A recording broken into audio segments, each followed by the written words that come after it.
Abram as Bíblias de vocês, Mateus, capítulo 25.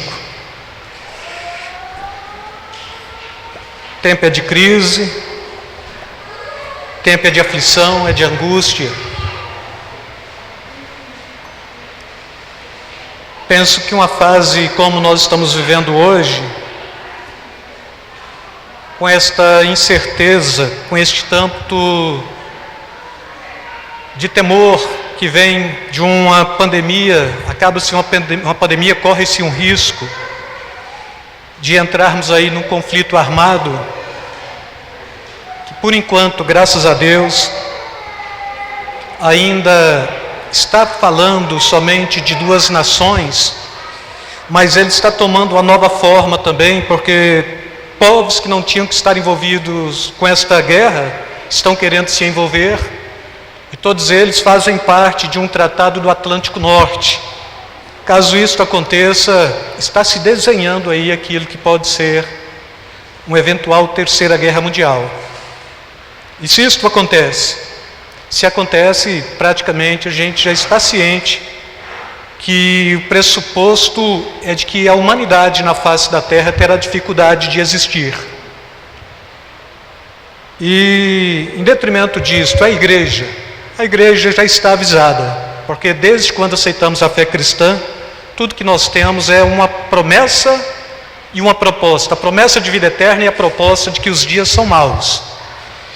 E a teologia da prosperidade cai neste tempo, porque tudo aquilo que pastores vêm oferecendo de dividendos, de finanças, de reino dos céus, de casa boa, cai por terra. E aqui a gente vai compreender que esta verdade, ela é uma verdade nua e crua, e aqui ou você se apega a Deus na compreensão de vida eterna, ou você está fadado ao desaparecimento total, e aqui da face da terra sim, mas e aqueles que se denominam como igreja, há uma promessa de vida eterna, há uma promessa de um arrebatamento, há uma promessa de que quando deixarmos de viver aqui, estaremos vivendo com Cristo na eternidade, e para aqueles que não creram, vão de mal a pior, e a promessa não é boa, e queremos compreender que esta promessa, ela não somente nos consola, mas nos traz aí uma janela, para estarmos compreendendo tudo que está acontecendo, como sendo um período escatológico mesmo, guardando os nossos corações e as nossas vidas, para não nos quedarmos em detrimento de uma nação ou de outra, mas tão somente cumprir aquilo que é nossa responsabilidade, é orar, é clamar, é interceder mesmo, e sobretudo estarmos apercebidos do que está acontecendo, para não cairmos na infantilidade de que coisas melhores vão acontecer ainda, mas termos em nós a certeza de que a glória de Cristo é o suficiente para nós. E daí, Mateus 25 é o que eu quero trabalhar com vocês nesta manhã. Quero ser rápido também. Diz assim, a parábola das 10 virgens é o tema, e aqui eu quero trazer uma proposta que talvez vocês ainda nunca ouviram, e que talvez seja uma novidade para vocês compreenderem que de fato a nossa estada aqui é uma estada não definitiva, mas temporal, e sobretudo temos que trazer aos nossos corações uma consciência de vigilância, de prudência, amém? Fala para o irmão, pergunta ao irmão do seu lado, você já achou? É Mateus 25, fala para ele. Não fique desavisado, amém? Agora abra a sua Bíblia e diz assim, vou esperar mais um segundinho, a Bíblia não diz assim, eu que estou propondo, 5 segundinhos para a gente encontrar, Mateus 25, amém? Todos acharam? Diz assim a palavra do Senhor, então o reino dos céus será semelhante a 10 virgens que tomando as suas lâmpadas saíram a encontrar-se com o noivo. 5 dentre elas eram nécias, 5 prudentes. As nécias, ao tomarem as suas lâmpadas, não levaram azeite consigo. No entanto, as prudentes, além das lâmpadas, levaram azeite nas vasilhas. E tardando o noivo, foram todas tomadas de sono e adormeceram. Mas à meia-noite ouviu-se um grito, eis o noivo, saia ao seu encontro. Então se levantaram todas aquelas virgens e prepararam as suas lâmpadas. As nécias disseram às prudentes: dai-nos do vosso azeite, porque a nossa lâmpada está se apagando. Mas as prudentes responderam: não, para que não vos falte a nós e a vós outras. Ide antes aos que vendem e comprai-o. E saindo elas para comprar, chegou o noivo, e as que estavam apercebidas entraram com ele para as bodas. Fechou-se a porta. Mais tarde chegaram as virgens nécias, clamando: Senhor, Senhor, abre-nos a porta. Mas ele respondeu: em verdade vos digo que não vos conheço. Vigiai, pois, porque não sabeis o dia e nem a hora. Amém? Podem sentar, amados. A palavra de Deus, ela sempre está nos orientando, nos admoestando, mas sobretudo ela está nos exortando para uma consciência plena e absoluta de vigilância.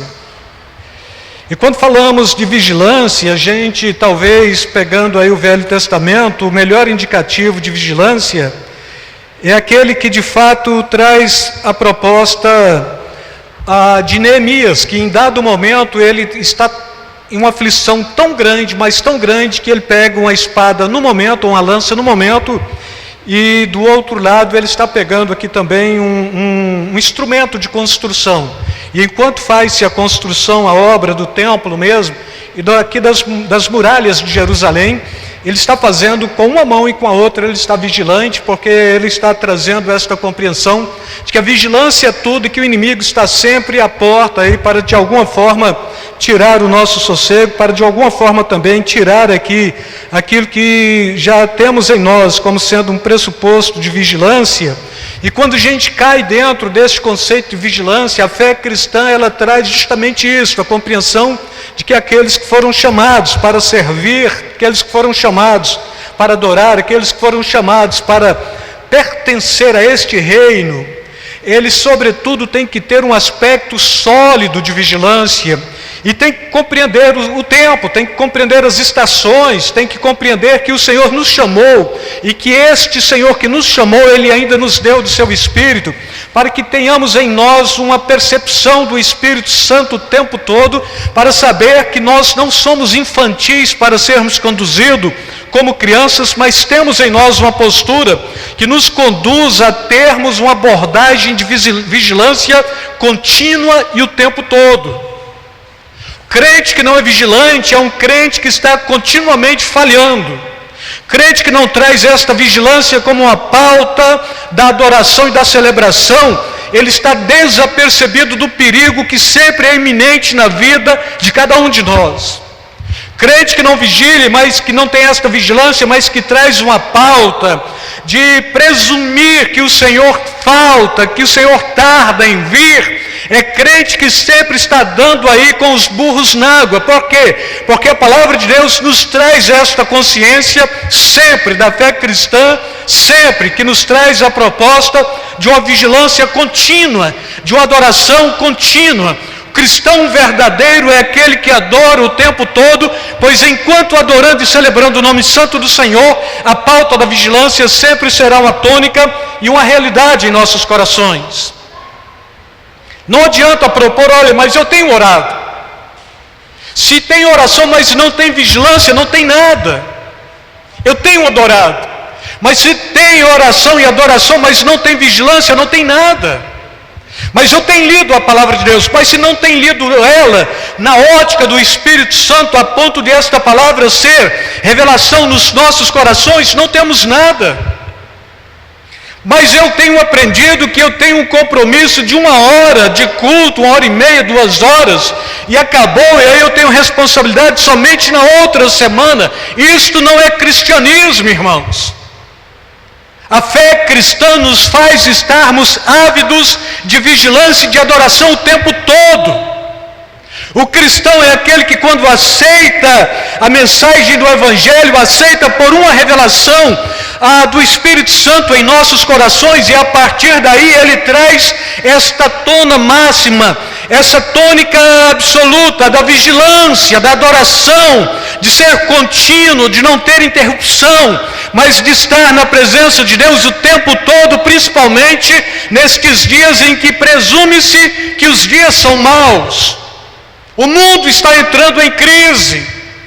A gente está mal saindo da pandemia, ainda não saiu, já está um pressuposto de uma guerra que pode tomar uma dimensão mais ampla, numa postura de terceira guerra mundial. E se terceira guerra mundial, a compreensão é quem vai apertar o primeiro botão primeiro, porque para vocês compreenderem, quando nós estamos falando de vigilância, é porque nós temos hoje 2 países no mundo que têm capacidade de destruir o globo terrestre 34 vezes com explosão atômica. Então a gente tem de um lado Estados Unidos, do outro a Rússia. A Rússia aí é o Ocidente, que a gente chama do leste europeu, Estados Unidos é o Ocidente, os Estados Unidos, a Rússia, o Oriente, e aqui a gente está tendo uma briga que determina mais um conceito escatológico do que necessariamente um conceito de ideologia. O Ocidente está fragmentado. De que forma? Estamos divididos em nós mesmos, porque estamos nos dividindo em ideologias, e o conflito é contínuo, porque o tempo todo estou falando, olha, mas tenho que brigar porque eu sou de esquerda, eu sou de direita, eu não concordo com a moralidade judaico-cristã para dentro da igreja, ou eu não concordo com esta esquerda militante que tenta abarcar e destruir totalmente a fé, e a gente sai brigando por isso, e a gente sai lutando o tempo todo, e daí a gente aceita este conceito de LGBTQI+, dentro da nossa igreja, dentro da nossa realidade, ou a gente levanta uma bandeira e fala, olha, nós somos contra isto, porque a Bíblia atesta a verdade sobre isto, e não queremos trazer esse conceito para o nosso meio. E a gente sai lutando, e a gente sai brigando por ideologias, por circunstâncias que não nos levam à unidade, que não nos levam à percepção de que a palavra de Deus é única. E esta palavra de Deus, ela tanto está trazendo sentença para os governantes, quanto ela está trazendo aqui um aviso para os cristãos de fato e de verdade. A palavra de Deus, ela não divide, a sociedade se divide. O Ocidente hoje tem um problema muito sério. Estamos divididos porque estamos trabalhando ideologias, e sempre trabalhando ideologia que não diz respeito à palavra de Deus e à fé cristã. O Oriente, quando se pega aqui o leste europeu, Rússia, estamos falando de um país que de quando sai do conceito da cortina de ferro e se abre outra vez para a democracia, necessariamente os governantes estão trabalhando para se unirem cada vez mais. O presidente hoje da Rússia, ele tem mais de 20 anos no poder, foi um estrategista de guerra, um advogado internacional, foi agente da KGB, quando a Alemanha estava quebrando o muro da separação, ele estava lá dentro, olhando tudo do ponto de vista dos russos mesmo, de contra-informação. Acabou-se a Alemanha socialista e a Alemanha democrática, uma só Alemanha, o mundo dividiu-se, e aqui ficou este país trazendo em si uma compreensão única e exclusiva de que eles tinham que trazer a postura da mãe Rússia para governar o mundo como era desde então, e não perder este nacionalismo. E aí a gente vai brigar e trabalhar no conceito do Ocidente, a gente vai perceber, enquanto no Ocidente, aqui todos estão, cada um tendo o poder para decidir sobre a sua própria vida, sobre a sua própria sexualidade, sobre o seu próprio partido que escolheu como ideologia para votar, se extrema direita, extrema esquerda, ou se centro. Nós estamos aqui totalmente fragmentados. Contrapartida, a Rússia vem trabalhando este tempo todinho, unidos. Bom, mas o que isso tem a ver conosco? É que se a Rússia propor que não vai abrir mão do que está acontecendo, ela tem poder para isso.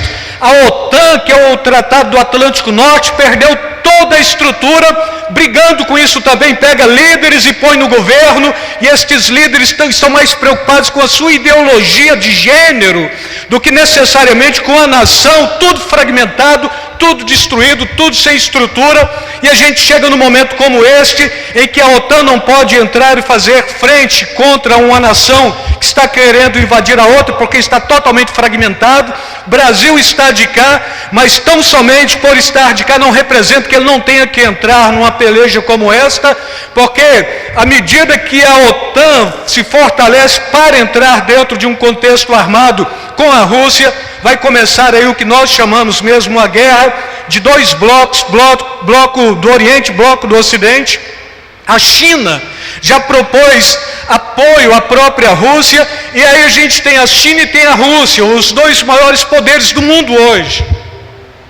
E depois a gente tem do outro lado o Ocidente, um presidente americano que está caducando, que briga por ideologia de gênero também, que sai tirando tropas de todo mundo, e de onde ele tirou as tropas está acontecendo guerra, e o Estado Islâmico está tomando poder outra vez, dentro de uma expectativa, dentro de outra. Aquilo que seria um país que estava conduzido pelos americanos há 20 anos para ter uma relativa paz, caiu totalmente. Afeganistão, a gente percebeu aí um tempo atrás, invadiu tudo, tomou as mulheres, pôs de burca outra vez, proibiu ir para escolas, proibiu dirigir carros, tem que ser burca, tem que ficar dentro de casa, e a gente fica daqui pensando, é um outro mundo que não é o meu, está tão próximo de nós, irmãos, que talvez se a gente tivesse uma percepção mais ampla, estaríamos sentindo aqui o hálito deste povo,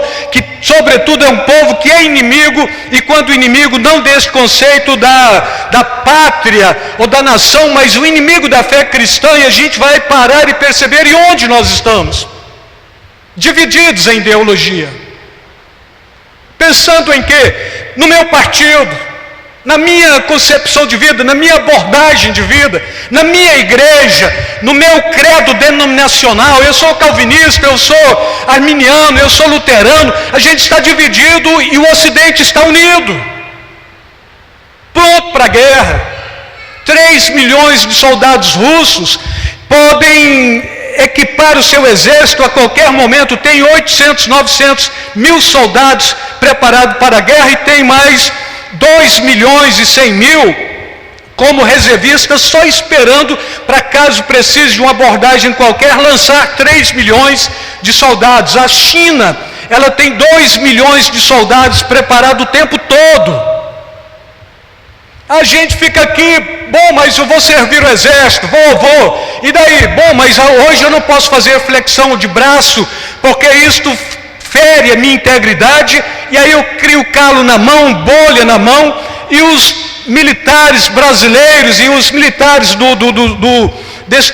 desse conceito aqui de Ocidente estão totalmente sendo afeminados com o tempo, enquanto estes outros o tempo todo eles estão preparando para a guerra, não estão preocupados, estão fazendo flexão, estão morrendo no gelo, estão passando por aflições, perturbações, nada que tire o seu foco daquilo que é conquistar e sair a mando de um louco, que sobretudo é o chefe de Estado, é o soberano da nação, para conquistar outras nações, e a gente fica aqui.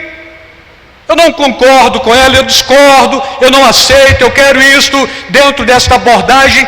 Como igreja a gente tem dificuldade de ter unidade. Se a gente tem dificuldade de ter unidade como igreja, imagina a pátria, a nação.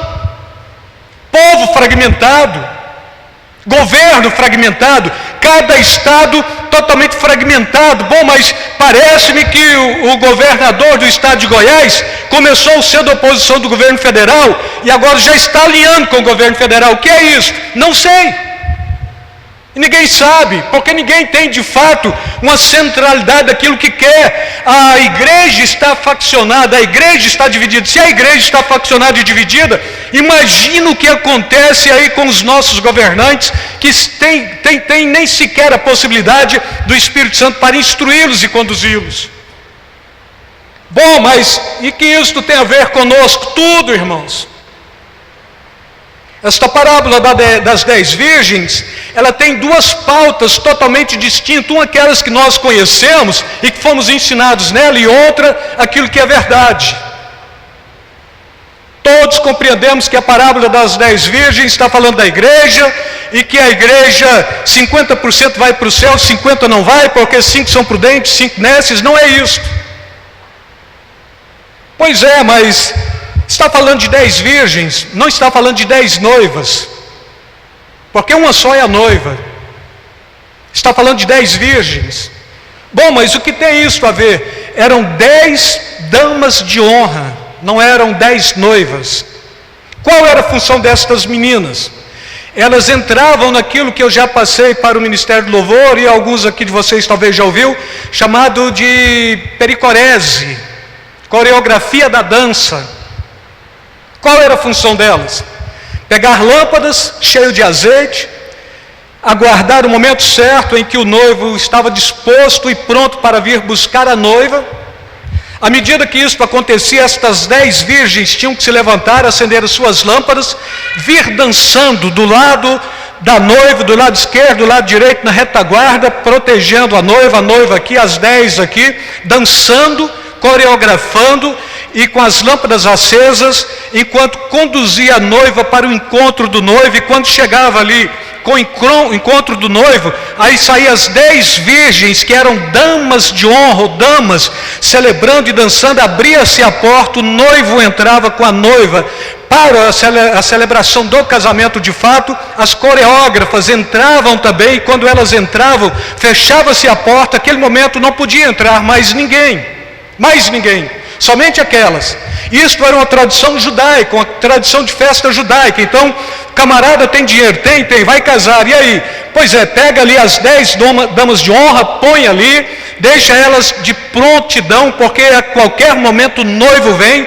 Quando vir, anuncia elas acendem as lâmpadas, e elas chegam do lado da noiva, e vai conduzindo a noiva, dançando até o noivo. E quando encontra com o noivo, ambas, a noiva e o noivo, com as 10 damas de honra, e dependendo da condição, 10 pajens também, homens, rapazes, eles entram para dentro do casamento, fecha-se a porta, e ali então fazia a cerimônia religiosa. As damas de honra saíam, o noivo, mas a noiva entrava para o tálamo, e quando entrava para o tálamo, então os que estavam fora festejando e celebrando aqui, porque então a unidade do casal havia acontecido, e os que estavam de fora, do casamento não podiam entrar mais, porque fechava-se a porta. Aquele momento era uma cerimônia que não se permitia sequer atraso. 2 minutos, não pode. 1 minuto, não pode. Na hora cheia. Meia-noite está falando hora cheia. Mas o interessante é que Jesus pega esta parábola, que é uma tradição de época, e quando ele pega isso aqui, ele faz questão de propor que o noivo supostamente tardou, à meia-noite, mas é o tempo certo, tempo propício, fim do dia. No fim do dia, Jesus vem buscar a sua igreja. No fim do dia significa meia-noite? Não. No fim desta dispensação da graça, Jesus vem para buscar a sua igreja. E o que vai acontecer? A Bíblia está trazendo aqui. Então, aquelas que são as virgens, elas têm que estar preparadas com azeite de sobra, porque a noiva, ela tem que ter aqui uma possibilidade de encontrar com o noivo, tendo a coreografia das damas de honra, com muita luz, com muita clareza, porque estava falando de vida, estava falando da ação do Espírito Santo, estava falando de prosperidade, estava falando da união do noivo com a noiva. Então, tipicamente, quando Jesus pega esta festa de Israel, ele está apontando para o povo judeu, mas está apontando para nós, como igreja que estava surgindo, ou como igreja que haveria de surgir naquele contexto. Bom, e daí? Daí que se 5 são prudentes e 5 são nécias, loucas, tolas, sem se prevenir, então vai faltar azeite para 5 delas. Bom, mas e a união do noivo com a noiva? Isso vai acontecer, irmãos, não tenha dúvida. Jesus volta para a sua igreja. Quem somos nós? Gostamos de falar, somos a noiva de Cristo. Gostamos de abordar isso com muita severidade. Olha, eu sou a noiva de Cristo. Tá, mas e vai que você deixa de ser a noiva, e você é a dama de honra, que celebra, a dama de honra que dança, a dama de honra que tem que estar preparada, a dama de honra que não marrota as suas vestimentas, mas tem que estar preparada, porque quando o noivo vir, acorda-se, põe fogo na lâmpada, sai para fazer a coreografia, dançando e levando a noiva até o encontro do noivo. Eu diria que nesse contexto, quando o próprio Jesus está falando, ele está falando da nação de Israel, que estava desapercebido com a vinda do noivo, mas para a igreja hoje, parte de nós. Porque tem aqueles que têm compromisso sério, chega na hora certa, chega na hora adequada, mas tem aqueles que não têm compromisso. Se der, eu vou. Eu moro longe. Tem que pagar combustível. A vida está difícil. Quem te dá dinheiro para abastecer é você? Quem te dá capacidade para chegar e propor, olha, eu consigo pôr R$100 de combustível no meu carro, para ir e vir, vou nos parques, vou em muitos frontes, bom, mas é para ir para a igreja, sim, mas eu quero ir uma vez só na semana, porque basta. Mas você tem compromisso, mas eu não quero. Está sendo prudente? Está guardando azeite? Está preparado, ornamentado, não deixando amarrotar as suas vestes? Está preparado para dançar? Consegue celebrar a união do noivo com a noiva? Consegue glorificar e exaltar? É tradição do Oriente Médio as mulheres bater língua no céu da boca e fazer barulhos. Bom, mas isso é só no mundo árabe. Não, isso começa com o mundo judeu. E era justamente quando estava andando aqui para trazer a unidade dos dois casais para se tornar um só cônjuge, né? Ou um só casal, um casal unidos, aliás. E nesse contexto, as que eram virgens vinham dançando, as que estavam em volta começavam a trepidar as línguas, fazendo barulho, que de fato estava acontecendo algo fenomenal. Era uma união. Era então um enlace matrimonial, era o noivo que estava se unindo à noiva, era a noiva que estava se unindo ao noivo. Então tinha festa, tinha barulho, tinha perturbação, para que todos pudessem saber de longe, olha, está tendo um casamento ali, é festa de casamento, então a gente pode ir, hoje a gente está totalmente separado disso, mas se pode ir, então vamos chegar no momento certo, a gente entra, porque em dado momento fecha-se as portas. Bom, mas e se a gente chegar atrasado? Não entra. Bom, mas eu nem sei se fui convidado, mas vá que eu fui, não quis ir, fica de fora. Mas eu acho que eu sou mais do que convidado, eu sou uma das damas que dançam. Pois é, 5 delas é prudente, 5 nécias. Significa que Jesus vem só para 5? Não. Significa que a união do noivo com a noiva vai se consumar. É fato. Estamos aqui como noivo aguardando o noivo. Mas significa também que se a gente vacilar, a gente perde aquilo que é o ápice, a união do noivo com a noiva. A gente vai perder esse casamento? Primeiro, irmãos, a Bíblia está falando que a igreja é comparada como noiva. A Bíblia está falando que Jesus é o noivo, que está almejando pela noiva. A Bíblia está falando que tem uma proposta de Jesus, pegar esta igreja e pô-la como noiva virgem, irrepreensível, imaculada, sem manchas nem ruga alguma. Esta é a proposta de Jesus para a igreja. Paulo está falando sobre isso. Bom, glória a Deus, eu sou a igreja, mas você é daquela ou daquele que de fato cumpre o seu papel, você é vigilante, você está deixando a ação do Espírito Santo te amoldar, te conduzir, te ornamentar, te dar toda a estrutura, te dar a capacidade da coreografia enquanto necessário, para então termos o encontro definitivo com o noivo. Você é vigilante? Bom, eu vigio. Vigio em quê? Eu sou bom cristão. A partir do momento que você fala que é bom, você é ruim. Esta é a beleza do Evangelho. Quando você fala que é misericordioso, você não tem misericórdia. Quando você fala que você é humilde, você não tem humildade. Porque quem é bom não sabe que é bom, quem é misericordioso não sabe que é misericordioso. E quem usa de bondade, ou então quem é humilde, ele não sabe que é humilde. Porque tudo isso é característica de Deus em nossas vidas. O Espírito Santo faz isto em nós. E não para termos consciência disto, mas para trazer a capacidade do reino de Deus existir como o reino de Deus na face da terra.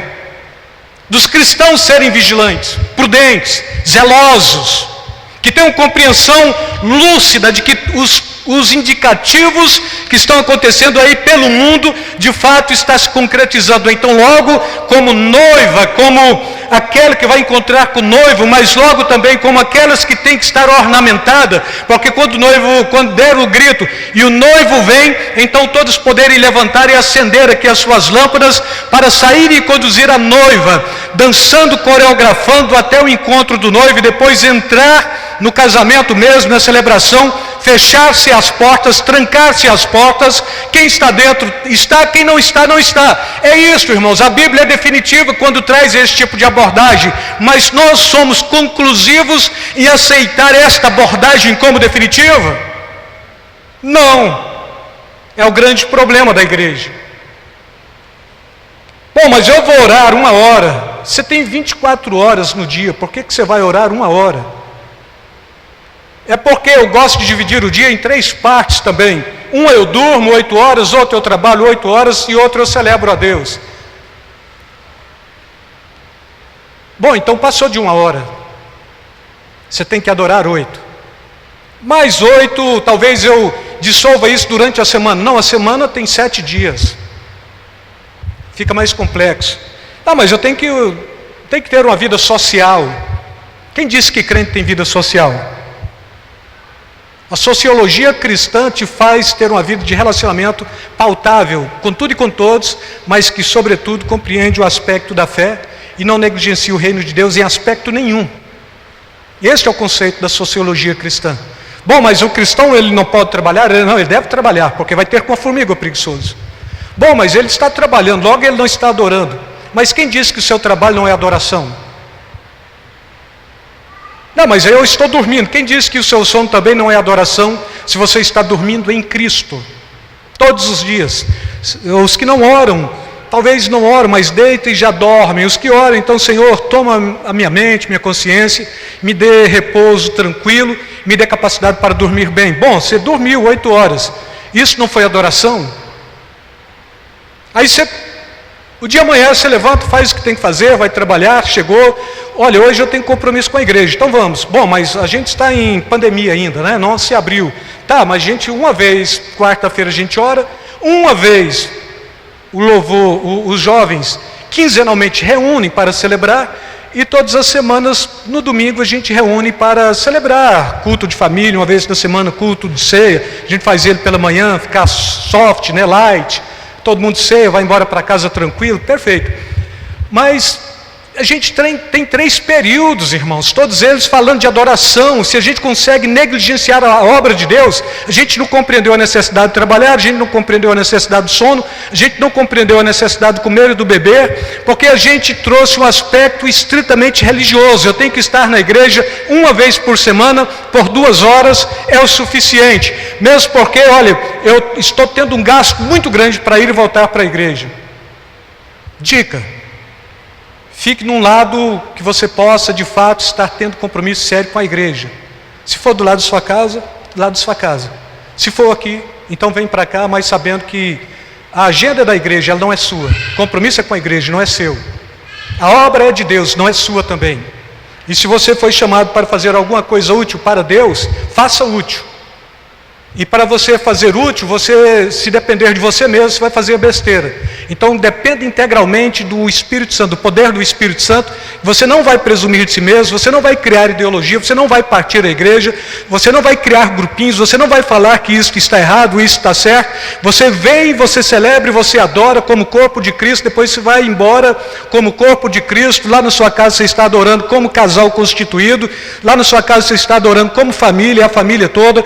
Quando você está almoçando, você está adorando. Quando você está assistindo sua televisão, você está adorando. Quando você dorme, você está adorando. Quando você acorda, você está adorando. Quando você vem à igreja, você está agradecendo por tudo que você fez durante o dia. Qual a dificuldade de compreender isso? É que eu aprendi, a gente chega na igreja, dobra o joelho lá na frente, faz nome do Pai, do Filho e do Espírito Santo, entra, cumpre-se um rito religioso, a gente vai embora, só domingo que vem. Isso é religião, irmãos. Não somos religiosos, somos cristãos. Mesmo porque a religião ela presta um desserviço para o evangelho. E o religioso ele tem aqui algumas normas da sua própria religião que limita a ação e o poder do Espírito Santo. Então o que eu faço? Decide, quer ser religioso ou quer ser cristão. O cristão adora, o religioso, ele tem espasmos de adoração. Olha, uma vez na semana, domingo, vou lá, 2 horas de culto, é muito tempo, mas 2 horas eu consigo, depois vou embora, tenho compromisso com a religião somente domingo que vem. Estão entendendo? O Deus que remiu vocês pelo sacrifício do Filho e que pôs a ação do Espírito Santo que emana do Pai e do Filho nos vossos corações para compreender bem todas as coisas, Ele não dorme. A Bíblia diz: e não dormita o Senhor. A Gênesis diz: e descansou Deus no 7º dia de todas as suas obras. Aí Jesus vem e fala: o Pai trabalha até hoje e eu trabalho também. Bom, mas Deus estava descansando. Será? Porque o Espírito Santo estava incubando nas águas para fazer tudo acontecer. E se Deus é se Deus é Deus na pessoa do Pai, do Filho e do Espírito Santo, então Deus estava trabalhando. Ele não parou. E o que a gente faz? Adora. Mas o tempo todo, sim, você é cristão. Você não é religioso. Então você acordou para glorificar o Senhor nesse dia, você trabalha para glorificar o Senhor nesse dia. Daí o problema do crente ser trapaceiro é porque se tudo ele está fazendo para a glória de Deus, a trapaça logo não pode ser para a glória de Deus. Se o crente compreende que mentira é pecado, ele não pode mentir para a glória de Deus. O que eu faço? Seja franco. E aí?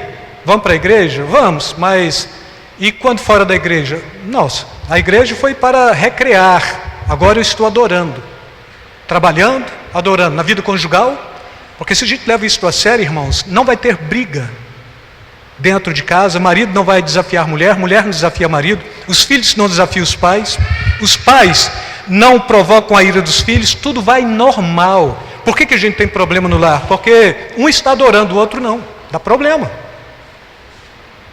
E o que fazer? Compreender a necessidade de adorarmos o tempo todo. E quando for à igreja adorar, não. Aí é recriar, descansar, contemplar, perceber. A Sandra canta, o pastor prega, vocês absorvem, não é? E a gente compartilha junto tudo isso. E quando a gente for para casa, aí você começa a adorar outra vez.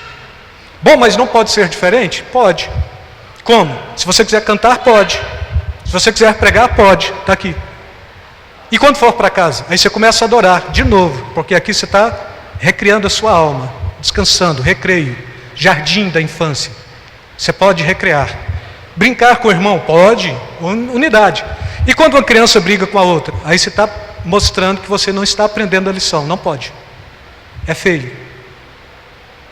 A minha neta, de 6, 7 meses, ela morde, porque ela tem dentões, grandão, da Mônica mesmo. E ela morde. E aí os pais falaram: pô, a gente vai pôr ela numa escolinha, né? E que bom. E as crianças da idade dela, nenhuma tem dente. Ela já tem 6, grandão. Vai morder. E daí? Quanto é a escolinha? R$600. Pois é, se eu fosse dono da escolinha, eu ia cobrar 800. Porque ela dá trabalho, dobro. E ela morde mesmo. E ela gira o carro quando ela quer ir para um lado. Se tiver com ela no colo, ou você segura ou ela cai. Aí para onde você gira, ela vai. Para onde ela inclina, é para onde ela quer ir. Nossa, mas ela só tem 6 meses e está andando... Não está andando, está engateando, de 3 pés. Essa, e uma perna no chão, e o outro aqui, o joelho suspenso. Chama rastejo de terceiro processo nas Forças Armadas. Então ela já está fazendo um rastejo, né, irmão Vicente? O irmão Vicente foi militar, ele sabe. De terceiro processo, primeiro, segundo, terceiro processo, ela já faz isso. Ela vai gatinhar com os 2 joelhos e as 2 mãos? Eu acho que não, eu acho que dali ela já vai andar, porque ela já está ficando de cócora, sem pegar em nada, e levanta. Nossa, que gracinha. Não é. Está dando trabalho para encardir. Os pais levam ela lá para casa para a gente cansar ela, para ela chegar na casa deles e eles poderem dormir em paz. Está dormindo? De vez em quando, porque eu dou café para ela. É sério. E aí, meia-noite, ela está ligada, pulando na cama, entre os pais. E os pais reclamam. Bom, e no outro dia, leva ela para casa de novo. O que você faz? Dou mais café para ela. Bom, mas você cansa a criança? Não, eu brinco com ela. Eu tenho essa mania de ser crianção mesmo. E quem cansa? Geralmente ela. Mas, e quando você cansa? Eu entrego para a Graça. E o que a Graça faz? Faz ela dormir. O que você faz? Eu acordo ela. Porque ela tem que estar ali, presente. Bom, mas está sendo cansativo? Tá. Está valendo a pena? Tá. E o reino de Deus? É desse jeito. Tem irmão com dentão que morde o outro. Tem aqueles que os dentes não cresceram e que dá tentativa de morder, mas não tem dente. A gente supostamente está pensando que ele está acariciando. Tem aqueles que já estão dando os primeiros passinhos. Tem aqueles que estão engateando. Tem aqueles que estão fibradinhos já. Tem aqueles que têm excesso de peso. Aí fica difícil engatinhar, mas está indo também, tem o mesmo tempo. E aí, solta eles. Solta no culto. Vem alguns aqui para frente. Te perturba? Não. Quando eu era assembleano, perturbava, porque criança não podia sair do colo da mãe. Era opressão para criança? Era. E aqui? Não tem esse problema. Qualquer um solta a criança e ela vem correndo para cá e grita. Sai na pregação aqui quando está pregando. A gente sempre está ouvindo o sobrinho, o neto da Darcilene gritando no fundo. É bom, é ótimo isso, irmãos. Porque uma criança nos desperta, nos põe mais ativo, não é? A gente deixa de ser um pouco mais velho, um pouco mais ranzinza para... Pois é, porque a filha da Edna já conversa e ela nem gagueja, e ela não fala como criança mais. É só olhar para a mãe. A mãe conversa muito. A criança aprendeu a conversar sem precisar de ninguém. Já está tocando bateria. É sério, pede um vídeo dela, tocando. Mas tem ritmo? Não, pede para vocês verem, tem ritmo. Bom, essa é minha criancinha, né? Pois é, todas no jardim. E aí o que a gente faz? Aquela que precisa morder, ela vai e morde aquele que é mais lentão. Aquela que tem os dentes sobressaídos, ela vai morder mesmo. E aquele que é mais lento tem de correr. Mas e aí? Todos no jardim. Mas está indo bem? Está indo bem. Tem as tias que cuidam, mas as tias nem sempre cuidam com muito zelo, porque zelo é de pai e de mãe mesmo, de avós. O irmão Vicente sabe disso, que o zelo é de avós mesmo, mais do que os pais. E o que a gente faz? A gente deixa elas brincando com outras criancinhas? Sim. E o que é isso daqui?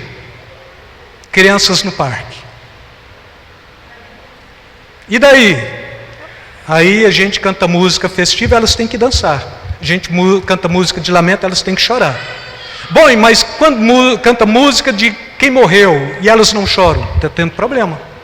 E quando é festa e a gente toca música de festiva para elas, e elas não se alegram, elas choram, está tendo problema também. O que fazer? Pega estas crianças, ensina elas no caminho que devem andar, solta elas e deixa caminhar.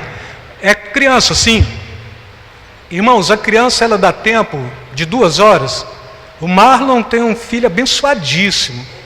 2 horas de folga você tem? Não tem. Não tem. É por quê? Porque ela é perfeita, ela é plena. Está cheio de cartilagem, dá energia, ela corre, ele pula tudo, ele vai na televisão. Se tem buraco aqui na tomada, ele enfia o dedo e está valendo, tomou choque. Não, ele pulou e saiu para lá. O homem velho é que toma choque e cai e tem que tentar aposentar pelo INSS. É assim. Plagiando a Luares, porque aconteceu isso semana passada. E o que a gente faz? A gente toma postura. Qual é a nossa postura? Se uma criança das tais é o reino de Deus, elas não cansam, elas não fadigam, elas põem pai, elas põem os avós, põem os outros adolescentes, tudo cansado, e estas que entram no reino dos céus. Por que a gente não vai imitar uma criança? Criança não tem tempo. Outra coisa, criança não tem orgulho de ser criança. Você não vai chegar numa criança e falar: olha, eu estou tão orgulhosa porque eu sou criança. Você não vai ouvir isso. A gente cresce e fica bobo, a gente fica orgulhoso, prepotente, arrogante, a gente presume muito de nós mesmos. E assim, você não presume para pensar: olha, eu sou um coitadinho, o outro é bom. Você presume sempre o oposto: eu sou bom, o outro é coitadinho. Criança não tem isso. Ela chega e ela morde inocentemente. Ela chega e toma comida do outro inocentemente. As tias é que põem ordem dentro de um conceito. Bom, e a igreja? Parece que é criança. Porque se a gente tentar trabalhar como adulto não se relaciona bem, vamos trabalhar como criança? Porque aí todo mundo tem energia, todo mundo tem compromisso. Mas o que a gente tem que fazer? Vocês têm que vir para a igreja, periodicamente, nos cultos, celebrar, ficar com os tios. O pastor está pregando, o louvor está cantando, os demais irmãos estão aí protegendo a entrada da igreja, estão fazendo tudo acontecer. Deixa eles cuidar de vocês, porque vocês merecem. Entenderam? Bom, meu dentão é grande, morde o outro. E depois ri com ele. E se a tia chamar a atenção, deixa ela chamar a atenção, porque ela tem razão. Não é? E quando fizer caquinha? Pois é, os tios é que tem que limpar, ou os pais em casa, né? E a gente limpa. Mas tenha compromisso, tenha unidade. Compreenda que a gente foi chamado, neste contexto, para ter esta abordagem de que a vida, ela tem que ter significância no reino.